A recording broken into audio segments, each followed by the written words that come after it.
Do you have any pointers for us on what we should be doing? In Michigan, I would get advice from the Michigan Medicare Medicaid Assistance Program. Okay. Is that you go to michigan.gov and then yes, go there? Yes. Okay. And you can look for it online under that name. Okay. It's called MMAP for short. Okay. But those folks are the ones who provided the advice and guidance in Michigan on how to sign up for the prescription drug program. And our state came out very, very well compared to some others where it wasn't so well organized. Right. So tell us some of the things that people should be looking for. I'm sure if we go to this website, but some people that may not have access to this technology, what are some things they should be looking at? People without access to the technology? Right, yeah, the Medicaid Part D. How does that work? Do people just sign up for it? Yes. Okay.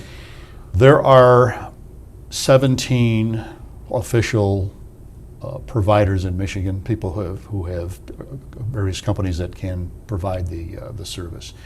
What I would do is I would go to my druggist and find out how I can sign up for the program. And druggists are usually in touch with folks very closely and very patient, and they can be very helpful. Right, and so then they will be able to give you some guidance on if I'm a diabetic, then this program is probably better for you. The 17, and if I've got heart problems, this one has. And so your spouse may have a different program than yourself, is what I've kind of heard from people, just because of your physical mix of diseases and problems. Yes. Now, on the long-term health issues of our seniors, I was impressed with sort of what you guys are doing on fitness and the types of things that you're recommending for people to be out. Do you have any pointers on what you should be thinking about there?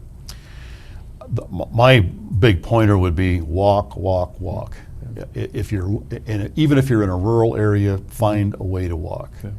And this isn't running, this isn't hard to do, but just keep yourself active.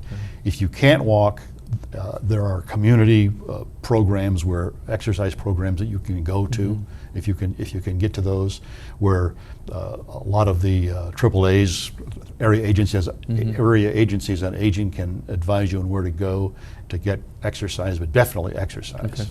So diet and exercise. Diet and exercise. So what I have seen out of these programs that you guys have sort of briefed us on, what I've seen from is that in order to have this quality of life when you mature, you got to be cognizant of where you're living. And then you've got to be cognizant of transportation. Right. And then you've got sort of your personal responsibilities on exercising. Right.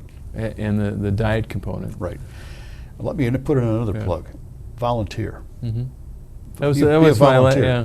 Be a volunteer, because believe it or not, and as I said, our founder discovered that, but we're looking at that seriously as a sort of a social work, a social studies question, and it's absolutely true that people who volunteer live longer, they feel more valuable, they especially if they're in their communities, if they're volunteers in organizations within their communities. Yeah.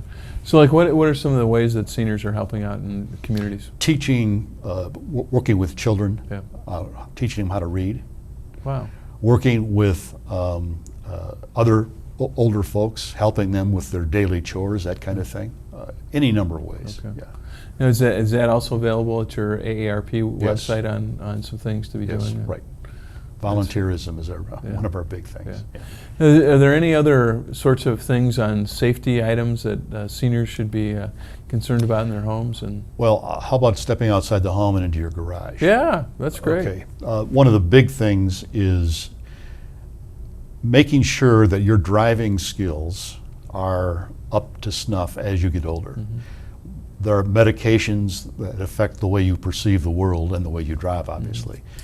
Your reaction times are slower, so you need to know how to drive as an older person.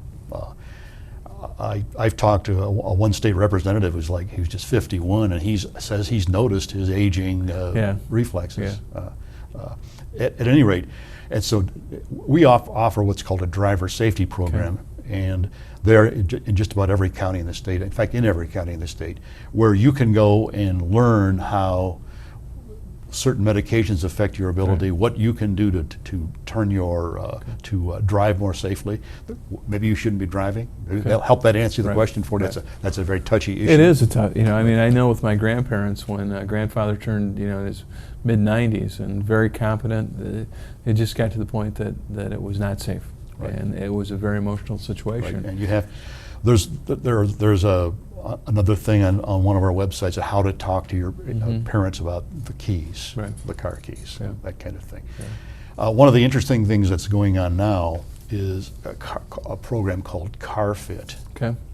And that program, we operate that in conjunction in Michigan with the AAA insurance companies, and you call up an 800 number, and they will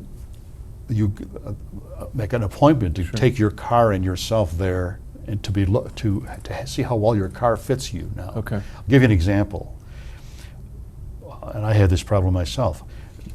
It's hard for people as they get older just to do that. So they basically teach you to go turn your whole body like this.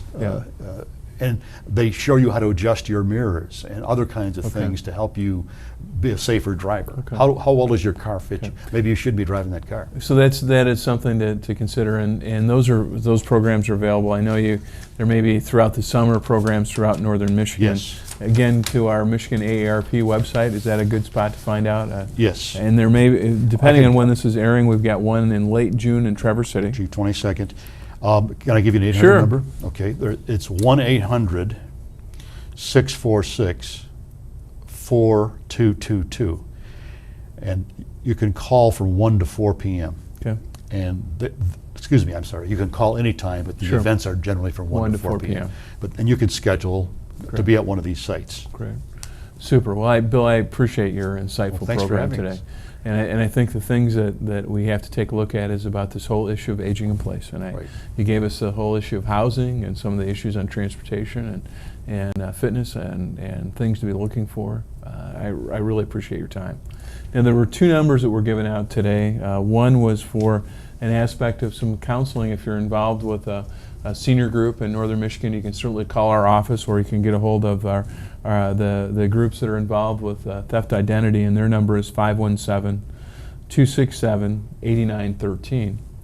And then if you're concerned about being involved with getting your car fit as you mature, that number is 800-646-4222. And as we conclude, and if you have specific questions, my toll-free number is 866-525-5637, 866-525-5637, or my email is senjallen@senate.michigan.gov. Bill, thank you for being with us today on the program. Can I give you another number? Oh, sure. Go right ahead. AARP, our number is 866-687-2277. Very good. If you want any more information about any of the things we've discussed, I'm sure that if you called Senator Allen's office, he can forward contact to us. Bill, thank you very much. Thank you very much, Senator. This concludes another Northern Michigan Update, and thank you for watching. Summers in Northern Michigan are filled with so many things for families to do. Make sure to celebrate smart. I'm State Senator Jason Allen. Whether you're at a festival or parade, boating, golfing, canoeing, or camping, enjoy it responsibly. It doesn't matter if you're in a boat or a car, don't drive under the influence. Michigan has stiff penalties for drunk driving. Keep our state a safe place by playing it safe and sober. The path to summer fun and adventure starts right outside your front door. Enjoy Michigan summer and celebrate smart.